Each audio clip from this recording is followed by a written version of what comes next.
Hello, everybody. Welcome to the Customer News. I'm Rafer Weigel. And I'm Mike Giambattista. Rafer, let's get right to the headlines.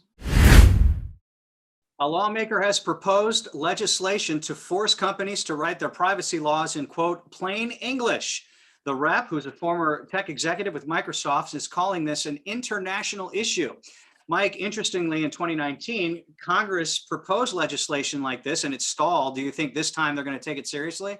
They pretty much have to. At this point, the US is in danger of being regulated by a fractured series of policies state by state.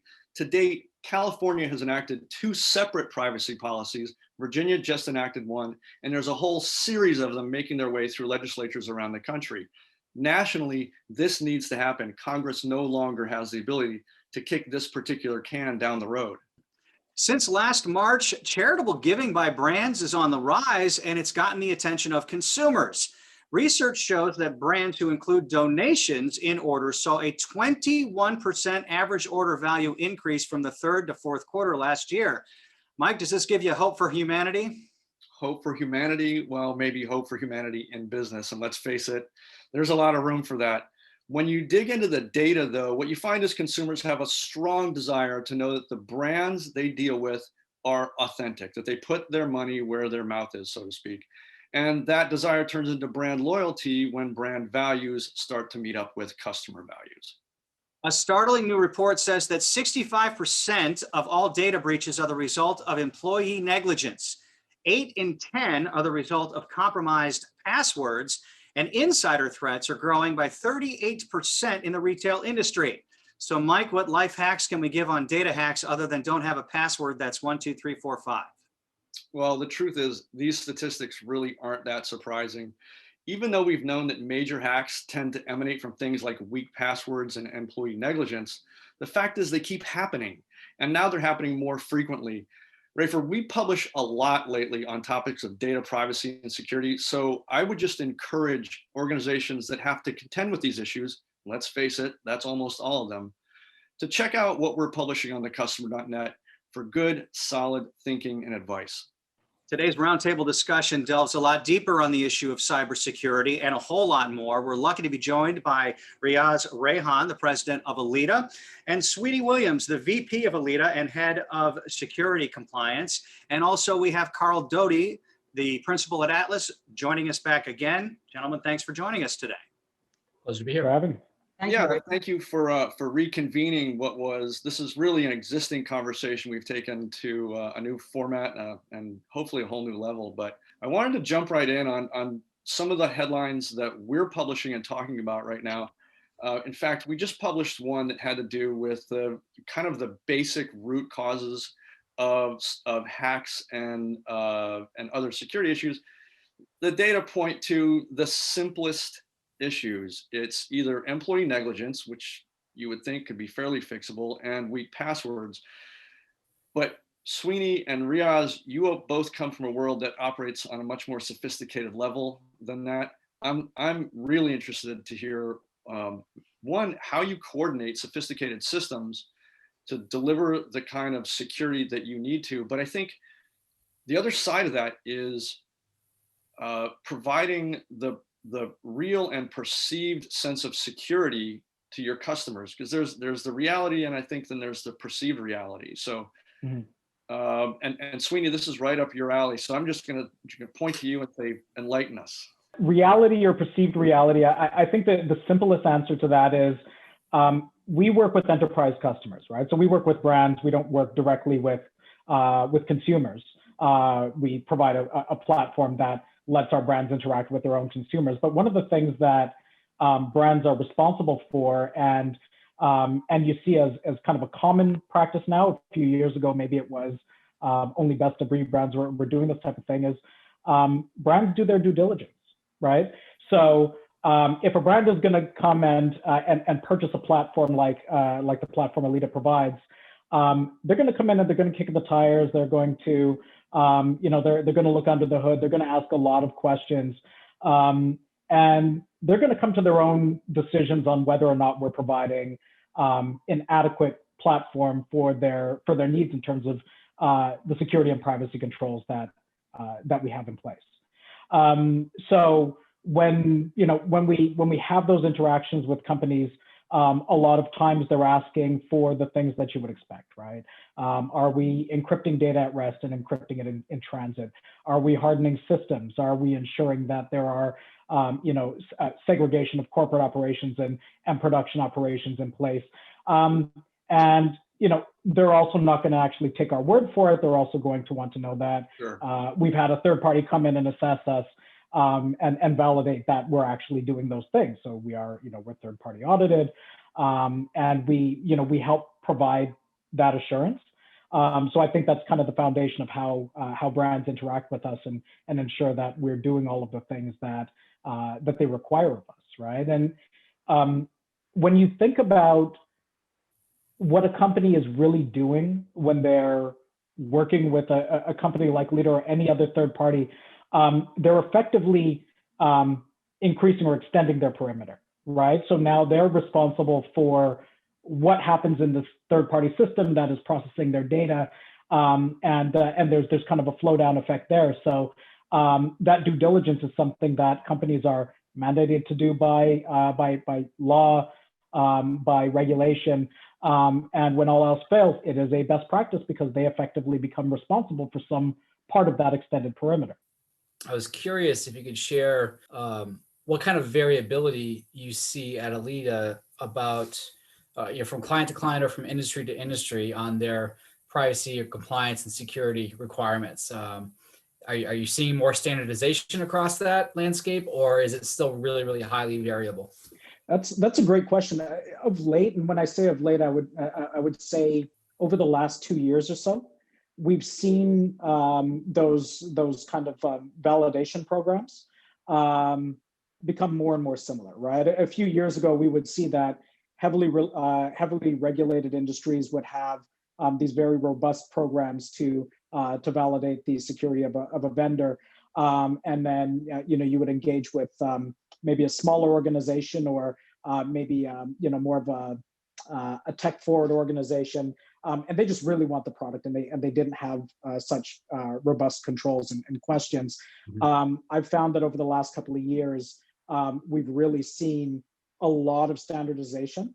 And when I say standardization, one of the things that leads to that is there are third-party organizations out there that actually provide kind of standardized questionnaires that a company can use to just send to another organization and find out about their security privacy practices. So we're seeing some of that standardization resulting from use of those tools. But I also have this opinion. I've used this in the past that nowadays there's not really any new security questions. So if you've seen a couple of questionnaires and you're at one organization, you'll probably reuse those, like those types of things. So we're seeing a lot of that. But the most common thing that we're seeing is that companies understand the value and the importance of third-party attestation reports, right? Like SOC 2 audit reports or third-party certifications, those types of things.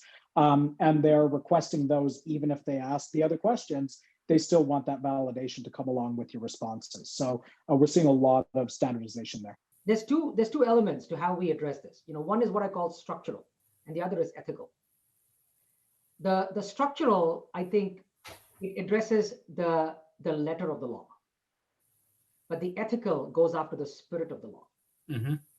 I don't think it's enough to just meet the letter of the law and says, yeah, you set the bar here, we are like 1 millimeter above it, so we are done. I think you have to go well beyond it. So when we design products, especially with AI doesn't have a soul. AI does whatever you tell it to do. There is no morality in AI. And I think it's our job to infuse that sense of, not morality, but I call it binary computing morality. So it stays within what it's supposed to stay, and it doesn't become creepy. Because we're capturing a lot of data about customers on behalf of our customers. So our clients are big companies around the world, but they have millions, tens of millions, hundreds of millions of consumers and customers, regular people like you and I who consume these products and services, right? And we're capturing a lot of data about them, either directly through surveys, indirectly through social media, or we are inferring things about them based on their behavior. You did this, therefore you will now do this. That's inferring. That's a lot of responsibility. There's a lot of responsibility, and AI can go crazy with that, and it can do lots of things which can be creepy and intrusive. So I think it's very important, and we take that very seriously. Empathy is one of our core values, and we never want to be intrusive because that is not empathetic. So from an engineering standpoint, we're not just trying to meet the letter of the law, we're trying to get to the spirit of the law. So two questions that I think you just prompted, Riaz, and the first is how do you do that? How do you build in morality or some sort of ethical guidelines? Because ultimately that comes down to human input and human values. I mean, how do you manage that at scale? There's two or three ways to do that, right? But two or three ways that we use how to do that. Number one, we build in a lot of controls. We call them toggles. There's a lot of controls that are already built into the system. So when a customer unwraps it and starts using our artificial intelligence, we very clearly lay out the intentionality of accepting that. It's not buried inside a 300 word or 3,000 word essay. And it's like in paragraph number 14, nobody reads those. They just scroll down, they say, go on. We are very intentional and deliberate about making sure that they know what they're doing. I think that's very important, right? That's step one. Step two is the toggles. You got to make it, they have to consciously turn things on and not just a default setting. That's very important. And step three, there have to be checks and balances that we bake into the system. We have a rule engine that builds in the checks and balances so that even before something, even potentially or vaguely creepy is done, that the client knows that this could have an intrusive impact. For example, if you capture something that someone has said on social media and you pair that up with what they said in the survey, now you have a piece of data and you want to do a future survey on that. And that survey has a next level of questions which assumes that you've already heard what they said on social media. If you didn't know that this was happening, it could be creepy. So if Mike gets a follow-on survey that said, hey, Mike, you tweeted this, can we help solve this problem? Mike might say, I never asked you to listen to my, even though it's public information. Those are the kind of rules that we build in so that it's very intentional. I think the intentionality makes it more acceptable as opposed to just doing it without that intentionality. So you've got the controls, the toggles there, and they're, as if I'm paraphrasing here, but it sounds like you basically set them to off and they must be actively set to on a client by client, situation by situation basis. That's really interesting. I just wanted to, I just want to follow on. Can I dive in there? Yeah, please do. I've got a question about that. This is a fascinating topic for me. While I was at Forrester, I was running a team of a lot of analysts covering advanced analytics and artificial intelligence. And one of the topics that always fascinated me was the ethics of AI itself. And the subject that we tried to tackle, and probably are still trying to tackle since I've left, is this notion of building the models and training the models inside the AI engine, if you will, and the implicit bias that can be introduced by the very people that build them or by the data that you're using to train those models. So I'm curious if you have some thoughts about how to overcome that as a business. I think you're now getting into the realm of machine learning a little bit, which is kind of closely related to AI. The way we design machine learning models, you're right, there's a lot of bias that goes into machine learning models. And research has shown that the bias is directly linked to who wrote those models. So I think it's important to have, a diverse group of people. As an example, 50% of the people on the planet are female, right? I'm stating the obvious. But are 50% of the people writing the ML models female? Most companies would say probably not, right? Unless you introduce that, you're going to have that bias. It might not be intentional bias. Right. However, it does creep in. The other thing is, we want to have people from a diverse range of racial backgrounds. You want to have people that represent different forms of just different ways of thought. We need the LGBTQ community represented. You need people from different parts of the world. You need people who think in different languages, not necessarily people who all think in English or all think in Spanish, right? You need people who think in different languages. So all of this is what we try to do. So we try to have a very diverse group. As an example, we intentionally recruited people with as much of all these diversity factors that I just mentioned into our AI group. Our AI group is about 20 people, which is about 10% of my overall engineering organization. And that group, we went above and beyond to bring that in because of exactly what you just said. Because I think that's how you address bias at source, because those people are thinking differently. As an example, a couple of the guys on the team grew up in Asia, right? One grew up in Korea, the other grew up in China. They're very different countries. They bring that into how we write ML models. Someone grew up in Eastern Europe, someone else grew up in Western Europe, someone grew up in the US, a couple of them, a couple of them grew up in Canada. So we've got that diversity on all those factors. And at source, you can address bias through that. That's number one. Number two is testing. Testing. You have to test it, and you have to compare the results, and you have to constantly improve on the model. So Riaz, are you talking about that? Are you talking about AI as marketing technology at this point? Or are you talking about it as cybersecurity? I'm talking about it primarily as customer experience. So it's customer service, Okay. customer experience, a little bit of marketing.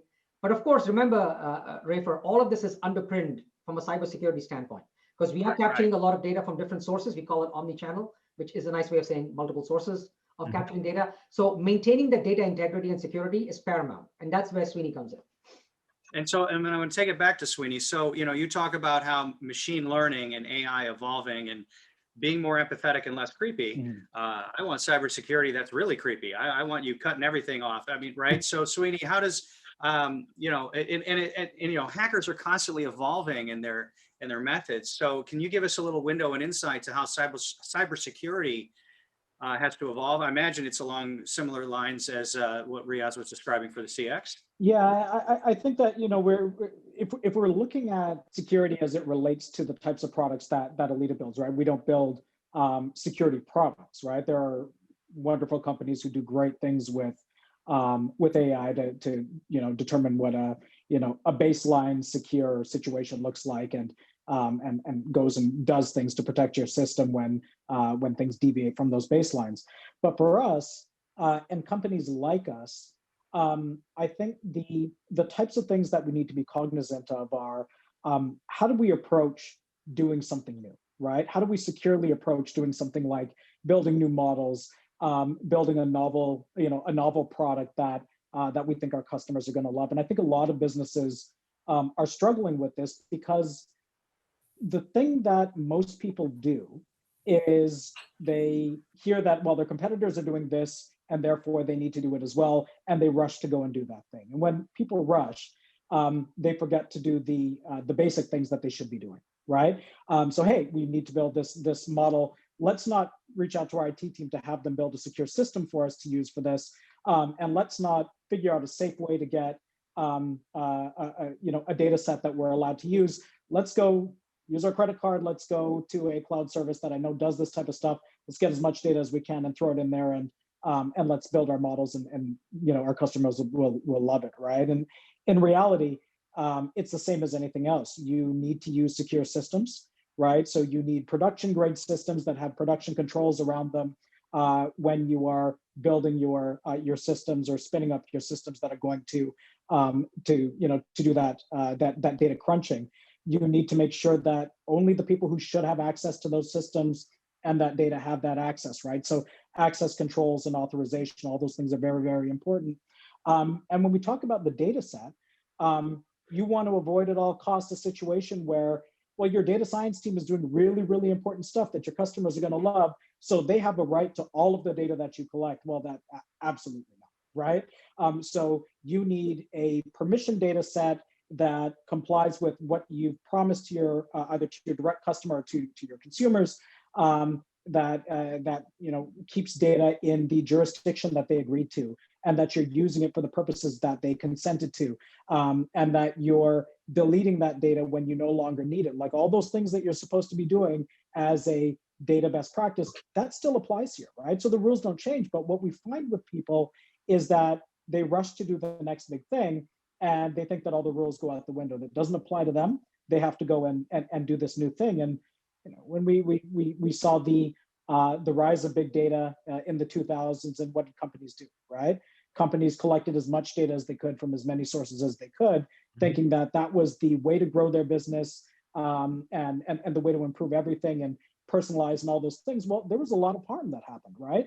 You had companies with massive data sets on people who had no idea that these companies had these data sets, and that data was getting breached, and that data was getting traded, and it was creeping people out. And the result of that we see many years on is we have GDPR, we have CCPA and CPRA that's coming after it, right? So all of those things, those are regulatory and societal reactions to companies thinking they need to rush to do something and not doing it the right way, right? So that to me, I think that's kind of the biggest challenge that companies have, is taking a step back, slowing down a little bit, and doing the right things the right way, and doing the right things by their customers.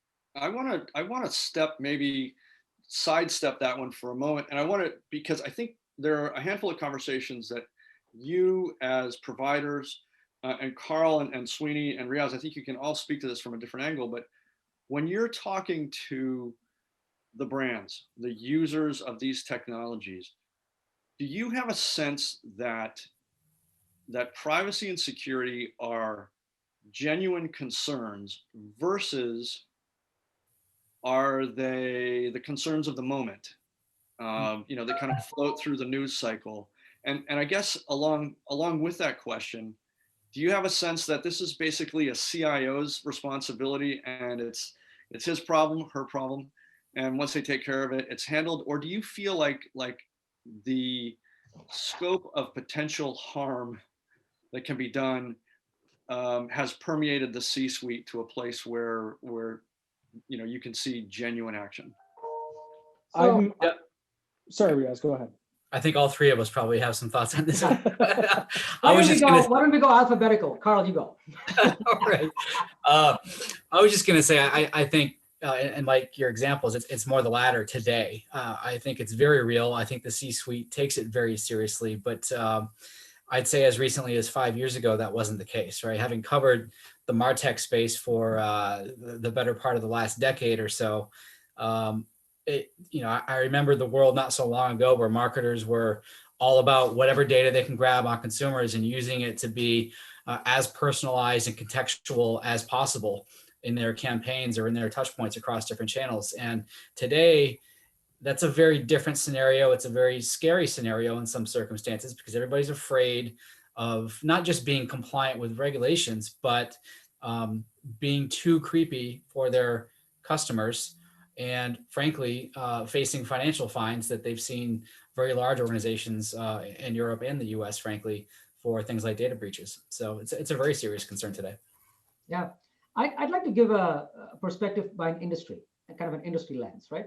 So I'll pick on 5 big industries that we serve, right? If you look at healthcare, I give them a 5-star, 5 out of 5.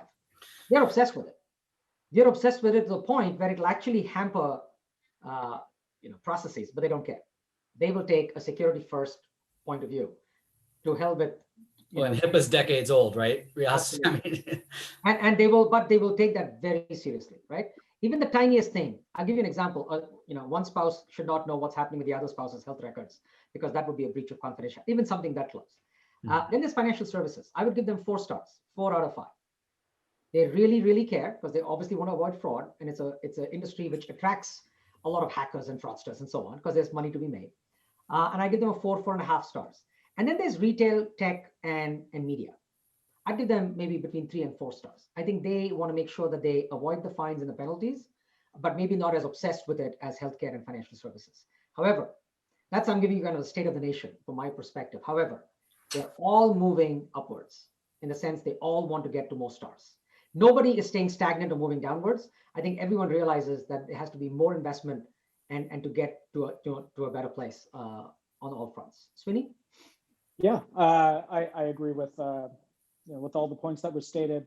When I think about whether this is genuine or whether it's kind of forced, we want to avoid fines, those types of things. I think that it's genuine because if companies don't do it, they do face those fines, but then there's a competitive advantage that their competitors gain if their competitors kind of have the trust of their customers. Yeah. And this company doesn't, right? So you're kind of forced to do the right things. Doesn't mean you're doing the wrong thing. It doesn't really matter why you're doing it. What's most important is that you're doing it. But trust is a real thing nowadays, right? And companies genuinely care about retaining their customers and having the look and feel of a brand that is always doing the right things and is not surprising its customers. And if GDPR fines are the reason that you're doing that, that's absolutely fine. If your competitor is really good at this thing and they're taking market share because they're great at the trust thing, and that's why you're doing it now, that's perfectly fine as well.